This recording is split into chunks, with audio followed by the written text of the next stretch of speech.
practice of medicine in whatever way I engage with that. But like at the beginning, I'm not okay, which kind of is against my better advice, is to not engage in psychedelic practice when you're not okay.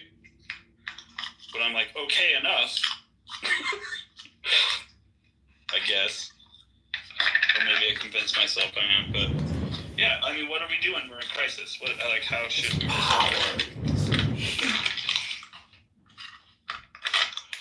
Rebel Elder John Cannon, do you want to throw your dulcet tones? You notice that I always use the phrase dulcet tones when I'm talking about you.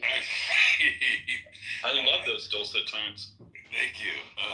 Hey, Daniel, everybody else. I guess James is on the plane. Is that correct? Yeah, or just so unable to communicate that he just pulled himself out. Right. What I regret when we're talking about RFK Jr. or anything to do with this administration is that so many institutions have been plagued by black and white thinking, and if anything's even remotely related to the Trump administration, it's automatically bad or good, depending on what side of the divide. And I think of still some of the stuff coming out of the CDC and the FDA is very questionable. I mean, I don't think they've done anything to break the hold of big pharma on academia, on government agencies. And I'm not saying that they're entirely bad, but that structure is extremely faulty.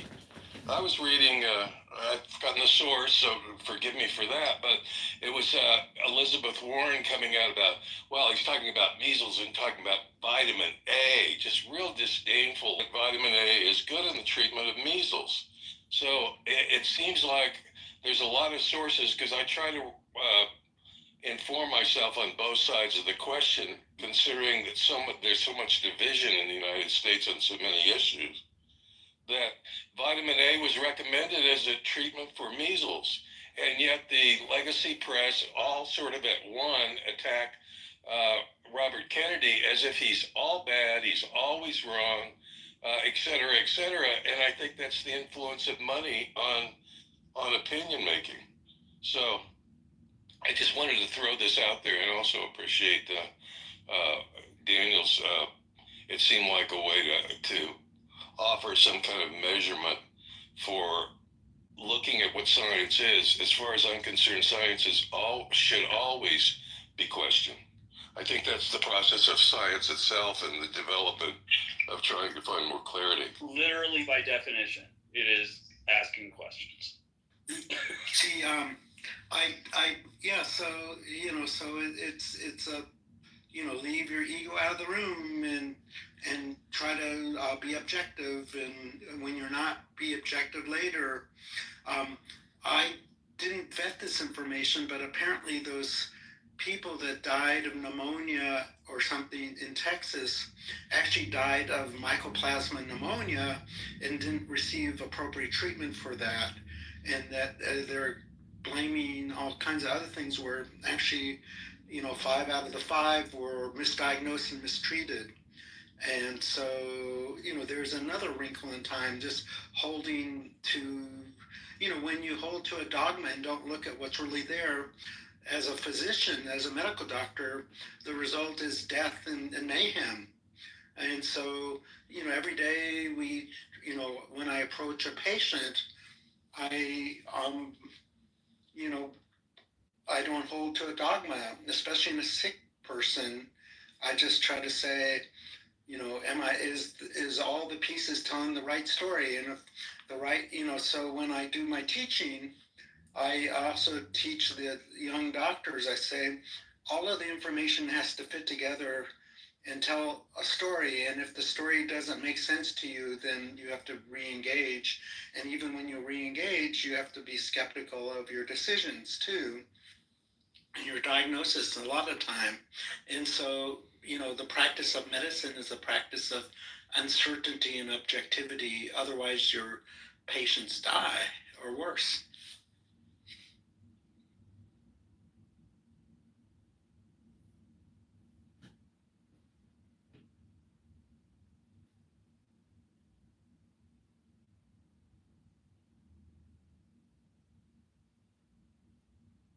What's worse than dying?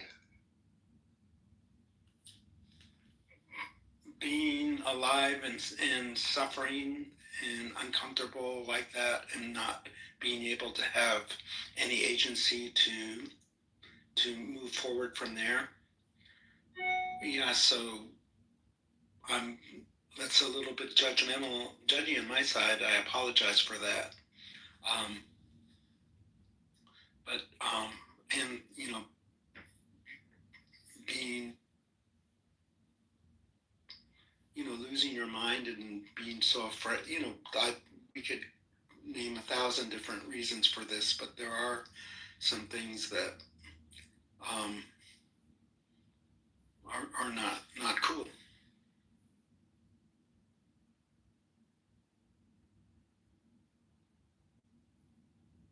James, it's nice to see you back.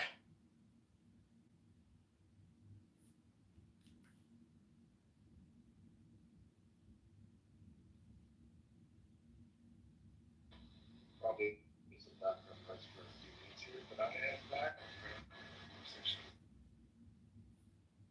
Well, you missed a spirited discussion on the study, on the microdosing study, and a general overview of what science is or should be and isn't, and so it's been a good.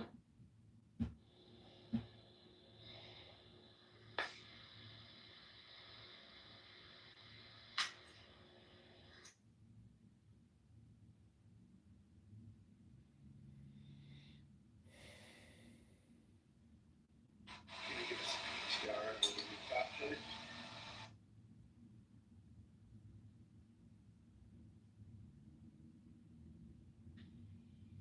Say again, James? PTR, recap of the discussion. Yeah, I cannot actually hear what you're saying. Can anyone make out what he's saying? No. You know what? Hello, Lee.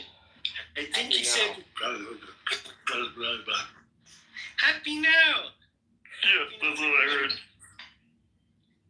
and Daniel, and Michael, welcome. Even though you can't hear us, even though we can hear you garbled, welcome back and welcome home and welcome to your here. And everybody, happy now. Jordan, can you, I can't speak for everybody, but can you express to Mr. Fadiman that no, the deadheads thank you, Dr. Fadiman. I read that somewhere that he thanks the deadheads. And Daniel, that was beautiful and really prescient. And Gregory, you could do a book report for me anytime. And Rebel, I agree with you. And I just wanted to give everybody love and say back to you, James.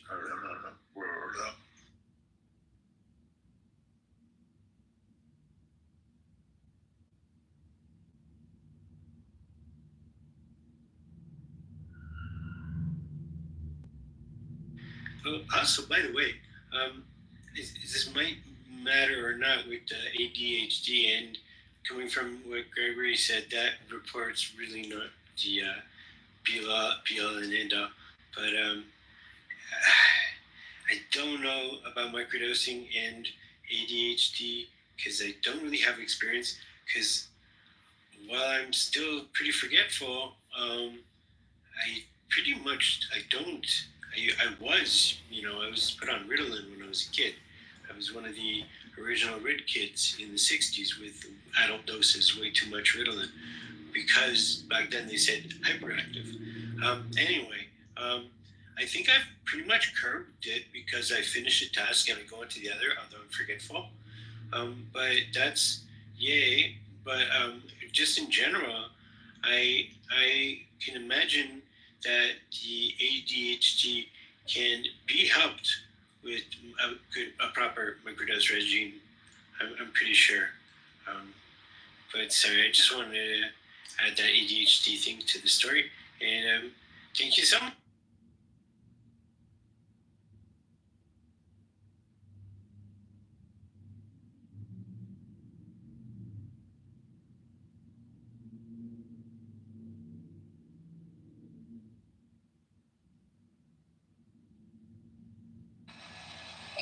talking through the RFK situation a little bit more and the thoughts on RFK's comments and things that are going on.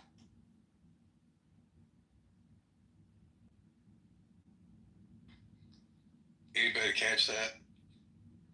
Yeah, James wanted to hear a summary of what we were saying about RFK and his take on science and what that meant. Daniel gave a really good discussion of that.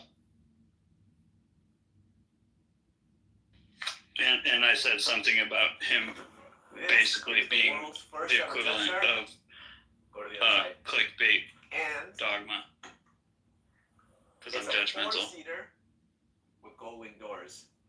You wouldn't be so judgmental if a worm had eaten half of your brain. It feels like a fighter jet. Obviously, And I wouldn't be in office. I would see with the cabin. be doing something Fins appropriate will move. for my medical The doors condition. in the front, and up there, that's actually a snorkel. It's a front-facing camera, a rear-facing Did camera. anybody catch the article in the Wall Street Journal? I think it was Xanax Nation. You might not be expecting this. Might have been the title. Certainly Xanax was the first word in the title of it. And it basically says, don't take Xanax or benzodiazepines, period. It was saying, because I'm doing a slow taper on Xanax, and I found opiates a lot easier to get off of than Xanax, because I've been taking it for so many years. It's the only prescription drug I use, which at age 76 is kind of unusual in itself. But anyway, this is for, I think this should be passed on to anybody, not to judge somebody that's taking Xanax, particularly if they're older and they have sleep problems. Yeah, it's a risk-benefit kind of evaluation. But it pretty much said that it can take up to a year to rebound from Xanax, and to take for older people that have been on it a long time should take at least a year, and their sleep may never rebound. There may be long-term effects of Xanax use. I mean, it's pretty horrendous. It's up there with yet another psychiatric drug that's been recommended for years. They find out is not only not efficacious, but to a large degree dangerous and not suggested for any kind of use. I think this is where Amanita muscaria, although there's a lot of misinformation out about that, as we all know, that it's all in the preparation, which I think Jordan pointed out lately, is even that needs to be studied a little bit more, but not in this climate of sort of politicalization of science. Please don't scroll. I'm just trying to become a big content creator one day, but I have no supporters. So if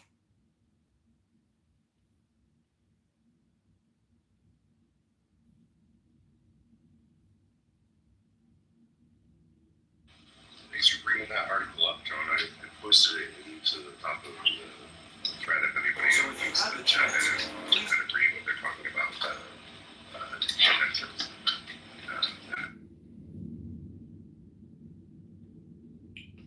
The trouble is, James, with it is it's behind a paywall. So if you have the chance, please subscribe. Not the one I posted. Check out the one on fortune.com that I just Oh, posted. great, I will. Sure.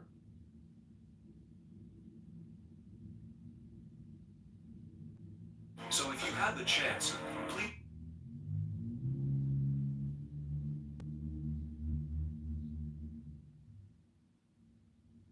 I think one of the things that's really fascinating about Xanax and benzos in general So if you is have, the lack of discussion about their addictive nature, as you mentioned, into the please don't scroll. I'm just trying to be.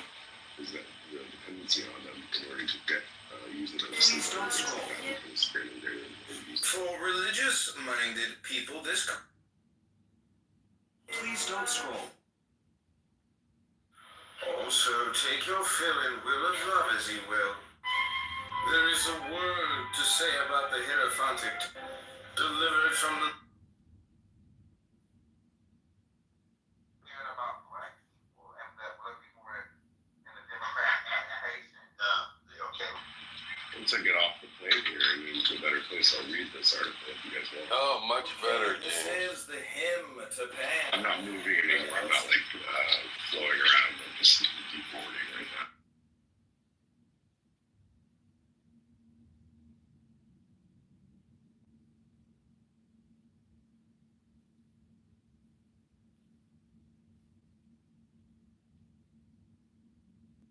Please don't scroll. Please don't scroll.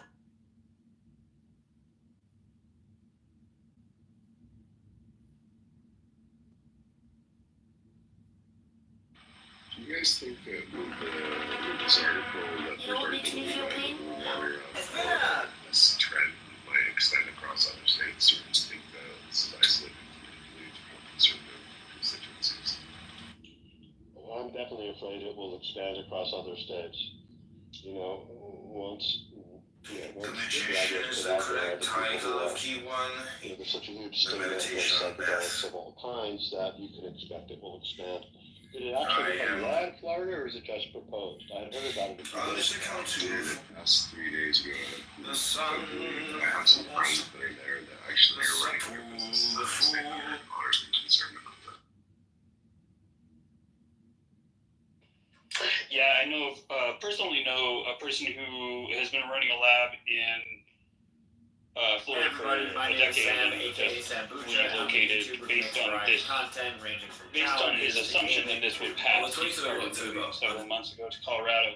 But they're not the only people. Like, I think Idaho, maybe even California has a spore issue that's ignored in most places. There's a couple other places where spores, because of their potential to produce a psychedelic, are on. That's correct. It's California, Idaho, and Georgia, and now. On the 23rd of October, I Yeah, discovered some of something that's probably changed my life. It resulted in me posting this video that went on to Georgia have and Florida 4.5 are million views. two of the Almost best foraging places in the United States. Yeah, and they all differ from state to state. Someone's about transport, someone's about actually turning the process that was referred to in this particular article, which is now they're being very specific. They're saying anything that can produce. So in prior language, it was about the actual production. So the use of spores in a microscopic format, in a scientific research format, was not illegal, but the production of entheogenic fungi using those spores was illegal. So Florida is the first state to really point it out to the point of saying, like, hey, if these can produce entheogenic mushrooms, then therefore they are now illegal as well. So they've gotten to the specifics of it at this point. James, forgive my ignorance. Do you have a company that, quote air quotes, does microscopic research materials?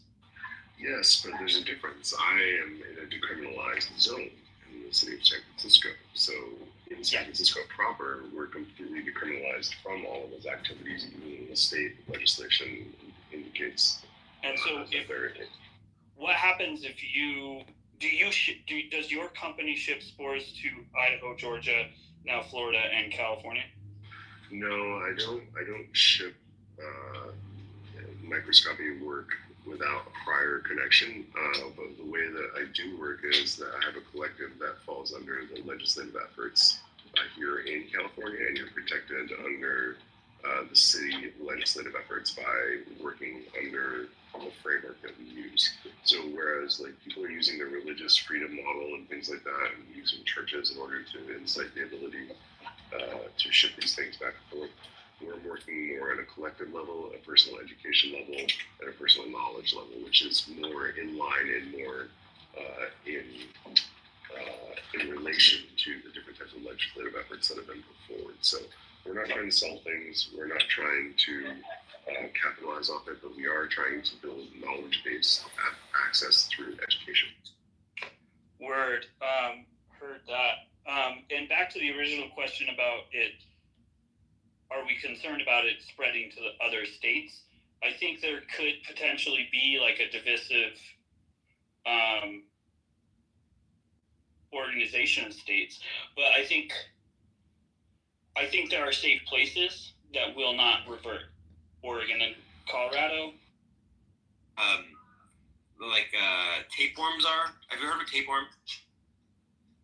Well, those are in your intestines or in your Yes, you stomach or can something. get a tapeworm into you. But they are not those. No, they are not those kinds of worms. The worms I thought the tapeworm. the worms that eat the body are different. Yeah, I thought. Okay, what species of worm are they?